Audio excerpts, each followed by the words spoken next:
I'm looking to buy a house from the 1900s to the 1930s. Do you say 1900s to 1930s? Follow me and we can discuss. So what type of house are you looking for? I'm not sure. I have a few questions before we start looking, though.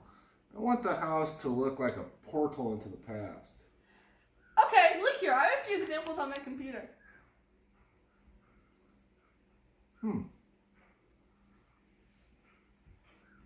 How do the houses from the 1900s and 1930s differ from each other? In the 1900s, typically the houses were 700 to 1,200 square feet. And they always cost around $5,000. In the 1910s, they were around 800 square feet and they cost around $3,200. In the 1920s, they were around 1,048 square feet and it cost around $3,000. In the 1930s, they were around 938 square feet and they cost around $4,100. So the prices obviously rose during this time period. Okay, very interesting. Well, what is a common pattern I would see if I lived in this time period? In the 1900s, if the furniture was not completely wood like this, it would definitely have wooden accents in it. In the 1910s and 1920s, the furniture was all very similarly and commonly made from wood, and there would be many spirals to add a design feature on them. They were all commonly topped off with a high back that rose above their head, and during this time, there started to be more design on things, and sometimes they also painted the furniture. Okay, I see.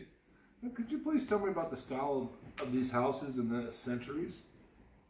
The most common styles of houses were Victorian. A Victorian house is a very large, almost mansion-type house with a lot of nooks and crannies in it. They're usually very colorful from the outside and inside, and they have different angles everywhere. A bungalow house was a cheaper house during this time period. They're typically a single-family home with a loft inside instead of an actual second story. And because the sloping roof didn't allow them to have a complete second story sometimes. A craftsman style was a smaller house with large columns to support the front roof, and the front porch is almost always covered from the columns. The American four-square house, these houses were commonly 2 stories. The front porch was always the full width of the house, which gave it its character. This is an example of a Victorian house. This is an example of a bungalow house. This is an example of a craftsman-style house. This is an example of American four-square house. How many levels are most common in these houses? Most commonly, there were 1 or 2 stories, just like today's houses are. Huh, that sounds exactly like what I'm looking for. What type of flooring do most of these houses have? The most popular flooring style was wood during this time period. It was also mostly what they had to make flooring from. Some different styles that were common in wood flooring were chestnut wood, which they would cut 3/4 of an inch thick, which was really common style for all wood to be. And they also used parquet style flooring, which I'll show a picture of. This is an example of parquet style flooring. Tile was also sometimes seen in houses during this time, but not very commonly. Most of the time, the house was completely wood. Some of these styles include cork floor tiles. They were the craze. This is an example of cork floor tiles. I love those floors. No renovating for me. What about the color schemes? Any amazing colors? Yes, there were many amazing colors during this time period. In the 1900s, they had many different shades of orange and green, which gave an accent to the houses. In the 1910s, there were very deep shades of red, green, and brown. It kind of gives me like a little fall vibe. In the 1920s, they used light colors like they do today, like gray and blue, to really make other colors in the house pop.